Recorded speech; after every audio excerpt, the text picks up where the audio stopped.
Hola, bienvenidos.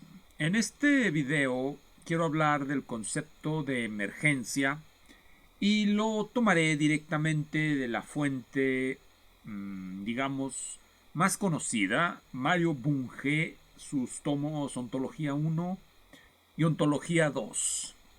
Sí, y después ilustraré eso con algunos ejemplos de la... Bueno, más bien, voy a recomendar unos libros de termodinámica porque la termodinámica es la ciencia paradigmática en la que supuestamente ocurre o se realiza ese concepto de emergencia.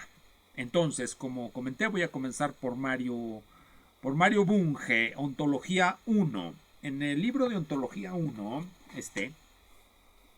se define el concepto de emergencia.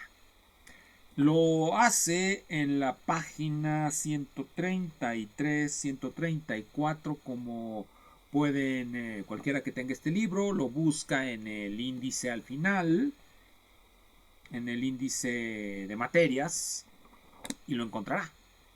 Dirás página 133, 134. Voy a leer un poco. Antes que empezar yo a interpretar, vamos a leer a Mario Bunge un poco. Nunca está de más leer a los autores, porque además la definición que da es particularmente transparente y clara. No como muchos otros filósofos cuyas definiciones son siempre muy enredadas. Primero nos va a dar una definición con palabras y después nos va a dar una definición con ayuda del lenguaje que va construyendo para su filosofía. Dice así: a algunas propiedades se las puede llamar de la totalidad o globales, ya que éstas caracterizan una entidad como totalidad. Las propiedades globales son de dos tipos. Bien, lo primero es propiedades globales. Son aquellas que se predican de las entidades que denominamos totalidades, no de sus partes. De cualesquiera cosa que, digamos, una máquina, vamos a predicar de estas ciertas cosas que de sus partes no. A esas les vamos a llamar propiedades globales. De aquí es de donde va a surgir una diferencia. Propiedades globales emergentes y propiedades globales resultantes.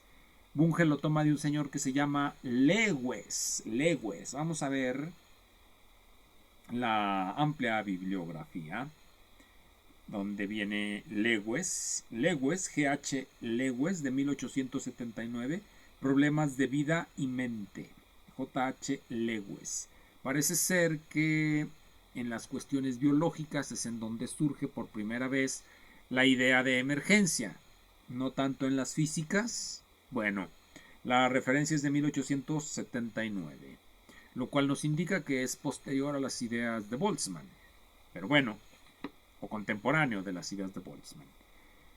Pero volveremos sobre eso más adelante. Entonces, recordemos esto: hay propiedades globales, que son las que se predican de algo que se concibe como una totalidad.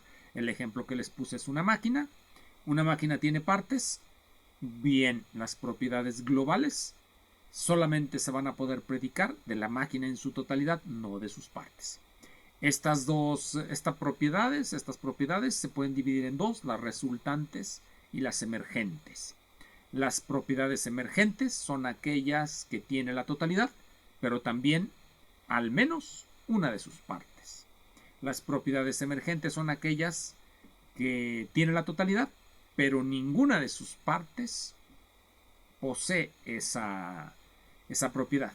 El ejemplo que da Bunge de una propiedad resultante es la energía.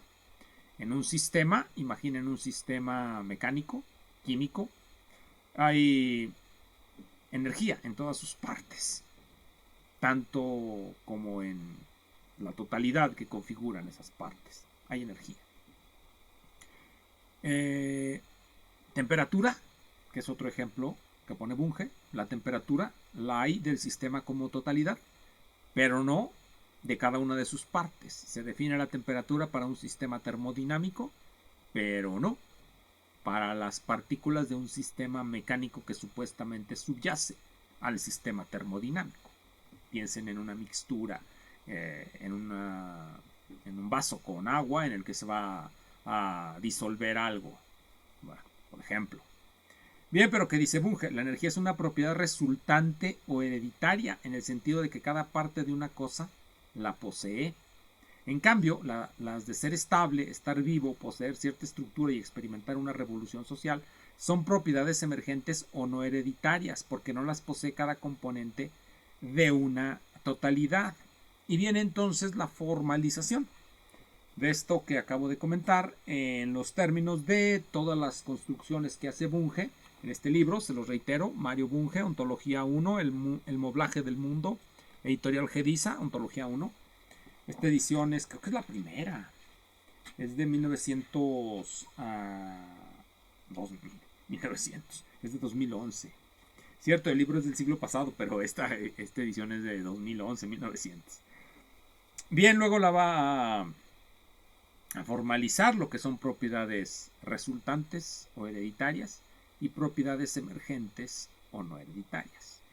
Vamos a suponer, sin tener aquí la evidencia, pero vamos a suponerlo como creencia, que Bunge toma esto no tanto de la biología, aunque la referencia que hace es a un autor de obras de biología, Leves, sino que lo toma directamente de la física, Volveré sobre ello, como ya he comentado. Vamos al siguiente, Ontología 2, donde va a abundar sobre la idea y va a decir algunas cosas un tanto interesantes que sirven para redondear la cuestión. Nos apresura, es la página 253 del volumen 2, misma editorial, misma edición, Gediza, 2011. Bueno, no sé si es de 2011, a lo mejor es de 2012, pueden salir un año después, eso no recuerdo. 2012, un año después. Sí. Entonces, página 253, Mario Bunge nos va a decir algo muy importante respecto a la idea de emergencia. Nos apresuramos a advertir, empero, que emergente no significa ni inexplicable ni impredecible. En primer lugar, porque emergencia es una categoría ontológica, no una nociológica. En segundo lugar, porque las tareas de la ciencia consisten no solo en reconocer la emergencia, sino también en desarrollar teorías que la hagan comprensible y en ocasiones predecible la emergencia.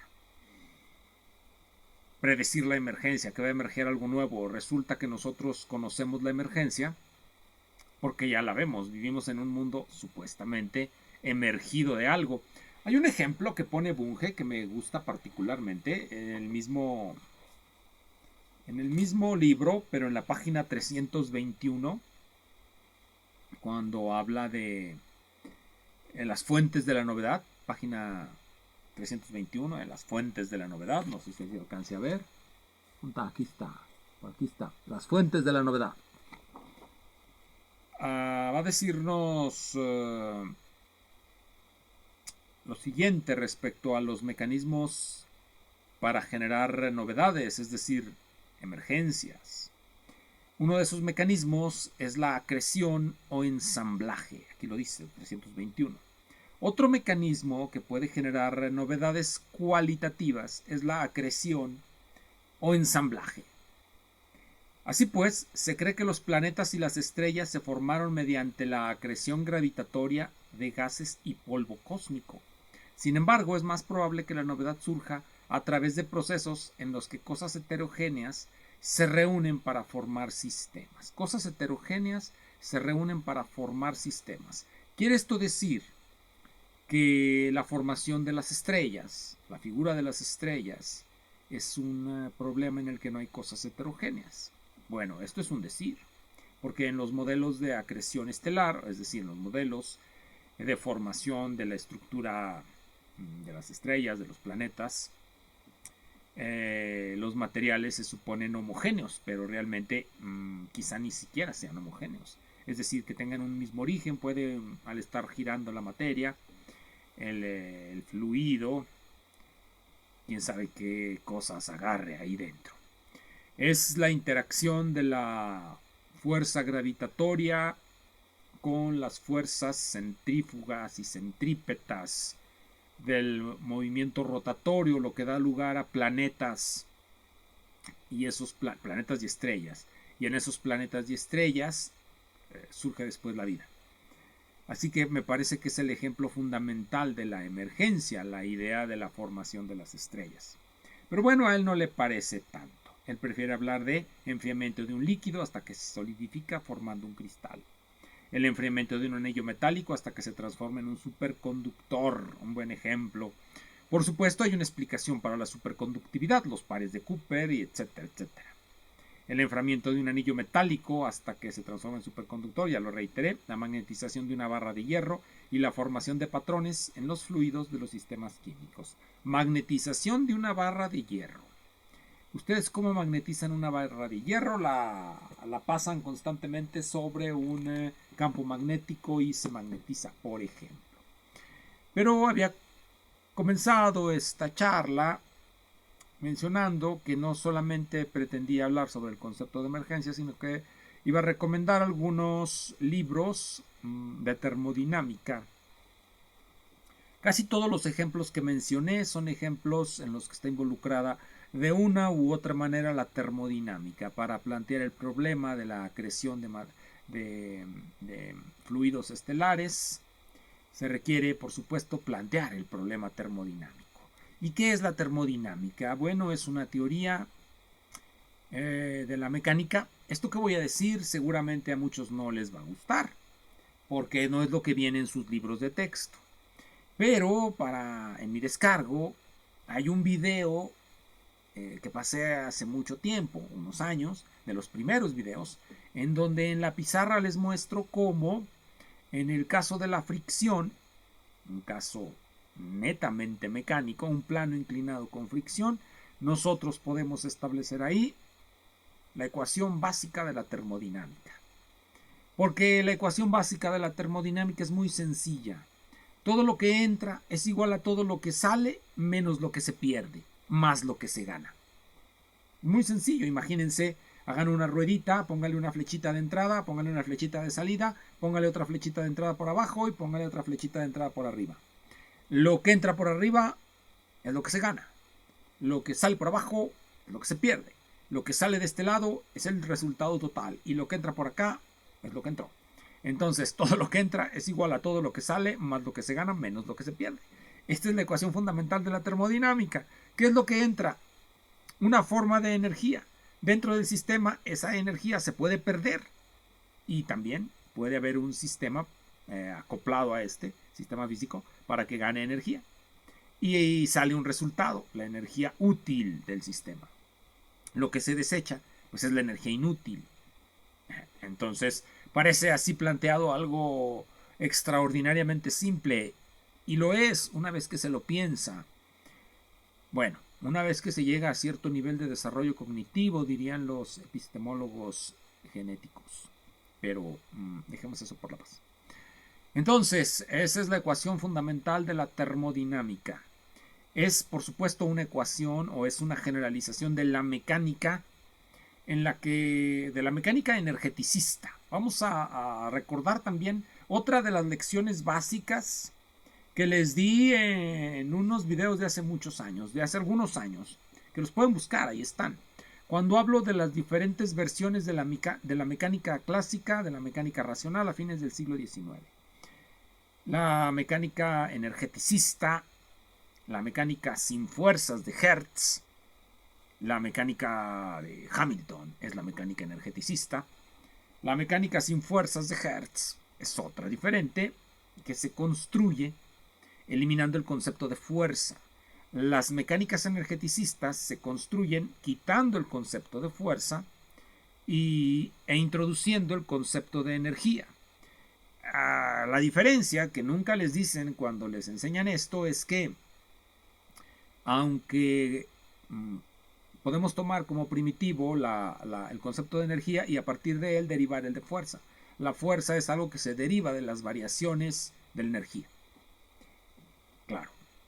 Ahora, si nosotros tomamos como primitiva la fuerza, entonces vamos a entender la energía como algo que se deriva de la fuerza por una cierta operación.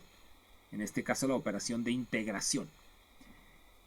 Quiero que noten que la diferencia está en la precedencia lógica de los conceptos. Cuando los usan, se los presentan de un modo enredado, en el que no queda claro si uno se deduce del otro o cómo está el asunto. Es decir, en nuestros cursos de mecánica no nos enseñan lo que era moneda corriente en la mecánica racional de fines del siglo XIX. Y por supuesto, no nos enseñan muchas otras cosas que ya están olvidadas, como las geometrías anamórficas. Hoy día estamos enamorados de los esquemas, de la teoría algebraica, pero se nos olvidan las geometrías de posición, las geometrías anamórficas y todo ese tipo de cosas que aparecieron a fines del XIX y que desaparecieron en alguna de las muchas revoluciones del rigor matemático. Siempre hay pérdidas, a veces hay ganancias. En las matemáticas, como en la vida, lo que sobrevive es lo que resuelve problemas. Y lo que se queda ahí es lo que resuelve problemas de manera muy difícil o no resuelve nada en absoluto y genera puros problemas conceptuales. Bien, pero volvamos a la termodinámica. Les dije, no es que la termodinámica sea reducible a la mecánica. Más bien, la termodinámica es una generalización de la mecánica. ¿Cuáles son las variables típicas de la termodinámica? Presión, volumen, energía. La presión es una variable de bulto. No se aplica, digámoslo así, a las partículas. Se aplica a las superficies, porque generalmente se suele definir como fuerza por unidad de área. Y las partículas puntuales de la mecánica pues no tienen área. Pero cuando nosotros dejamos de lado las partículas puntuales y empezamos a hablar de sólidos o empezamos a hablar de fluidos, es cuando aparece el concepto de presión. Presión. Volumen. Bueno, ¿cómo podemos hablar de volumen si nuestras partículas son puntos inextensos? Entonces ahí tenemos que estas variables son parte de la mecánica del continuo, de la mecánica de los continuos, que por cierto, nuevamente, aparece en muchos textos de mecánica actuales, pero pareciera ser que la mayoría de estos textos ven como algo muy complicado hablar de la teoría de la elasticidad, hablar de la mecánica de fluidos, sobre todo en las carreras de física, en algunos textos como el de Goldstein, que hacen la mecánica una suerte de prolegómeno a la mecánica cuántica, cuando no es así. Pero bueno, volvamos a la termodinámica. Ya de esto he hablado en otros videos, vayan y búsquenlos, si les interesa, si no. Entonces estábamos en la termodinámica. Sus variables son las variables de la mecánica de los continuos. Es una generalización simple y directa de la mecánica de las partículas. Recuerden, podemos hablar de partículas, puntos inextensos. Un punto inextenso, una partícula. Lo complejizamos un poco y tenemos un polvo. Un polvo. Y aquí salen los conceptos de Bunge. El ensamblaje de todas esas partículas se empiezan a unir por algún tipo de ley de atracción y forman un fluido, un gas, un sólido conforme se van solidificando. ¿Hablamos aquí de emergencia? Bueno, de acuerdo a las definiciones de Bunge parece que sí hay emergencia, porque ciertas propiedades de los materiales no son propiedades de sus partes por separado. Por supuesto, una lámina tiene cierta elasticidad, cierta plasticidad, pero un punto no. Si suponemos que una lámina está formada por puntos inextensos, pues obviamente sus partes no tienen esa propiedad hereditaria. La elasticidad, en este caso, las propiedades elásticas serían emergentes con respecto de las partículas puntuales que forman a la lámina. Pero si suponemos que la lámina son pequeñas áreas, pues entonces estamos hablando no de propiedad emergente, sino de hereditarias. Propiedades globales hereditarias. Bien, entonces esta discusión son: la termodinámica es una forma de mecánica, una mecánica generalizada a los continuos. Y les voy a recomendar un libro que precisamente no toma ese punto de partida de reducirla a sus microcomponentes. Se llama Principios de Termodinámica de Goodenough. Bueno, ya está viejito. Es de la editorial Henry Holt and Company de Goodenough. Principios de Termodinámica. Vamos a verlo. Principios de Termodinámica por Goodenough. Suficientemente bueno. Principios de Termodinámica, ahí está. Goodenough. Goodenough tiene otro libro que les presentaré en otra ocasión. Esta es la tercera edición de 1920. La primera edición es de 1911. Trae aquí las erratas. Va a empezar con una observación. El libro podría bien llamarse Termodinámica y Máquinas Térmicas. Y quizás así debería de llamarse Máquinas Térmicas. Las máquinas también tienen propiedades emergentes porque sus partes no pueden hacer lo que ellas hacen. Entonces, este libro de 1920, segunda edición, Principios de la Termodinámica, comienza con las transformaciones de la energía. Es decir, mecánica comienza con la fuerza, pero también puede comenzar con la energía. Termodinámica comienza con la energía. Sería bueno ver si se puede comenzar por la fuerza. Entonces va a definir la energía mecánica, la energía intrínseca de un sistema, va a hablar de las velocidades moleculares, pero va a hablar de ellas así como si fuesen una suerte de sueño. En este libro no hay ni una sola deducción microscópica de las relaciones termodinámicas, de las leyes termodinámicas. ¿Qué es lo que aporta el punto de vista microscópico? Siempre se nos dice, el punto de vista microscópico permite calcular cosas desde un punto de vista teórico, predecir cosas teóricamente que de otro modo solamente se pueden obtener por el experimento. Esto en sí mismo pues es maravilloso, una capacidad de predicción siempre la hemos querido tener. Bien, punto de vista microscópico. Ahora tenemos otro libro más reciente, La teoría de la termodinámica, de J.R. Waldram. Este es de Cambridge University Press, me parece. Cambridge University Press. Waldram. Aquí sí, la teoría de la termodinámica. Aquí sí, vamos a hablar de puntos. Los puntos que forman el sistema termodinámico. Aquí ya no voy a poner una lámina y voy a decir que está formada por laminitas. No, aquí directamente son puntos. Por lo tanto, las propiedades necesariamente van a ser emergentes. Emergentes. Por el punto de vista que tomamos. Puntos. Los puntos masa no pueden sobre ellos ejercerse presión. No tienen área. Pero sobre aquello que forman, que es una lámina, sí. Pero no es precisamente eso de lo que quiere hablar aquí. Quiere hablar de cómo la dinámica microscópica, suponemos la hipótesis atomista, y nos damos la idea que la materia está formada, que lo que vemos alrededor está formado por micropartículas en incesante movimiento, y que esos movimientos son de tal naturaleza que permiten el cálculo termodinámico, que hacen emerger el cálculo termodinámico por el procedimiento de promediación. El problema siempre va a ser, ¿y cómo nosotros sabemos cuál es la distribución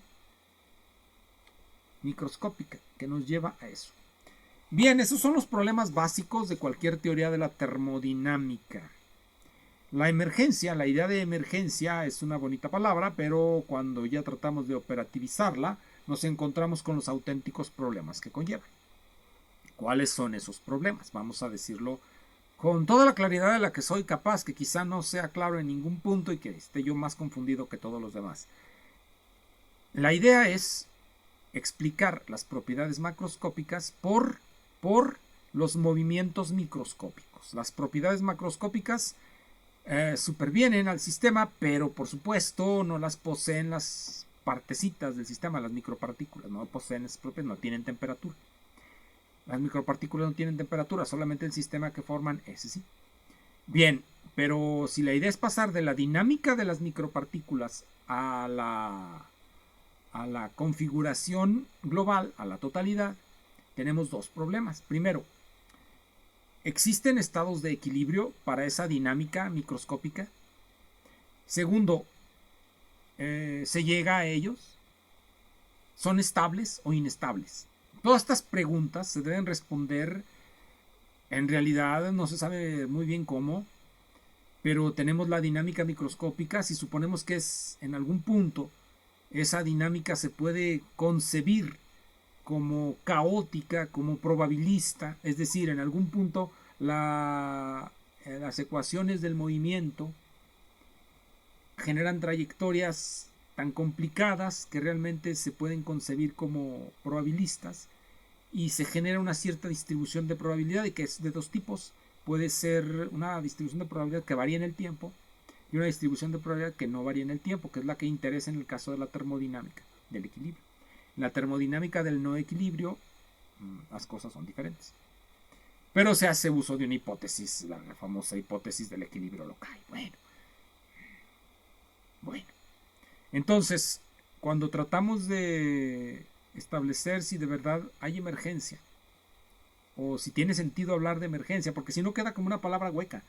O sea, yo digo, emerge de la microdinámica molecular, sí, pero ¿de verdad pasa eso en la microdinámica molecular, en la microdinámica de las partículas? Estas micropartículas, el hamiltoniano, tienen las propiedades que hagan que las partículas empiecen a mover caóticamente, o siempre van a ser muy regulares. El ejemplo que siempre ponen de que esto es plausible, pues es las figuras de Lissajous. Pero bueno, de eso volveremos en otro momento. Muchísimas gracias.